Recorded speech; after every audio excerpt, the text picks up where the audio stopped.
Unfortunately, this country has gone from one that was at the forefront of the region in terms of education and healthcare, in terms of human dignity and freedoms, to one in which even to criticize a small aspect of a policy leads to arrest and abuse by the security services.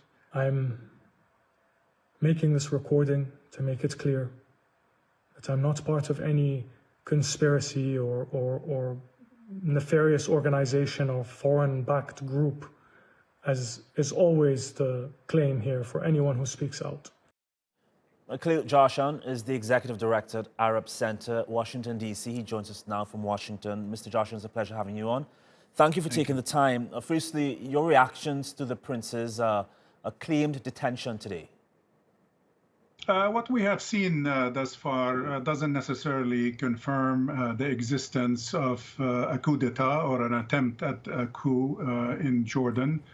Clearly, there are some differences of opinion, some disappointment about certain statements from key individuals in Amman. I think the Chief of Staff, Lieutenant General Al-Hussein, confirmed that there is an investigation pertaining to national security in the kingdom, and that some 20 people, at least high-profile people, as you described them in your report, have been arrested, including the former Chief of Staff of the Palace, Bassem Awadallah, and also a member of the royal family, Sharif Hassan bin Zayed, who carries both Jordanian and Saudi citizenship. Beyond that, I think what the tape clearly confirms not an arrest as much as a house arrest, a demand by the authorities from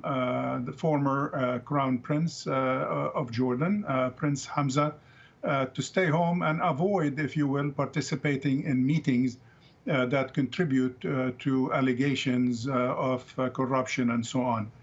So beyond that, very little is known. And I doubt that, like I said, that there is a coup d'etat in Jordan as much as a crackdown on people who have been critical of the regime at this rather critical time.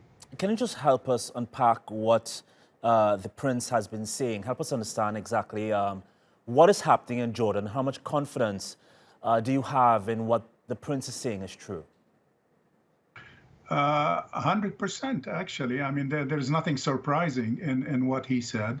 The authorities have acknowledged exactly what he said, that he's been asked to remain at home with his family. They have cut his telephone lines and internet lines and are preventing him, if you will, voluntarily to participate in any meetings that are critical or where criticism is voiced of the performance of the regime. He has been somewhat vocal lately. He has identified with complaints by the public in general, which is very natural and kind of widespread indeed at this time, considering the failures to deal with the corona pandemic in Jordan and other forms of corruption that this crisis and the ensuing economic crisis have exposed to the public at home and abroad. So there is nothing